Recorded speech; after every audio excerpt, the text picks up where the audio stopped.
السلام علیکم، میرا نام ہے عامر شہزاد اور آپ دیکھ رہے ہیں اسلام کا نور۔ حضور اکرم صلی اللہ علیہ وآلہ وسلم کا فرمان ہے کہ جو مجھ پر ایک بار درود پڑھتا ہے اللہ اس کے لیے ایک کی رات اجر لکھتا ہے، اور ایک کی رات احد پہاڑ جتنا ہے۔ صلو علی الحبیب صلی اللہ تعالی علی محمد صلی اللہ علیہ وآلہ وسلم۔ معزز ناظرین، اوراد و وظائف پڑھنے کی شرائط میں سے 7 شرائط نہایت ہی اہم ہیں اور ضروری ہیں۔ ان کے بغیر قرآنی اعمال سے فائدہ حاصل ہونے میں کمی آ سکتی ہے، اور شرائط یہ ہیں: نمبر 1، حلال لقمہ کھانا اور حرام غذاؤں سے بچنا۔ نمبر 2، سچ بولنا اور جھوٹ سے ہمیشہ بچتے رہنا۔ نمبر 3، نیت کو درست اور پاکیزہ رکھنا کہ ہر نیکی اللہ کریم ہی کے لیے کرنا۔ نمبر 4، شریعت کے احکام کی پوری پابندی کرنا۔ نمبر 5، اللہ کریم کے دین کے ستونوں مثلاً قرآن، کعبہ، نبی، نماز وغیرہ کی تعظیم اور بزرگان دین کا ہمیشہ ادب و احترام کرنا۔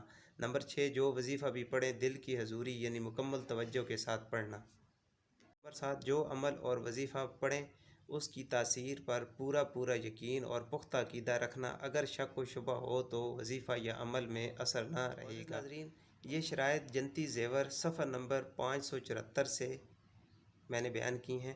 معزز ناظرین، اگر آپ کو میری یہ ویڈیو اچھی لگی ہو تو پلیز اسے لائک کریں اور دوسروں کے ساتھ شیئر کریں، اور ہمارے چینل اسلام کے نور کو سبسکرائب کریں۔ اللہ حافظ۔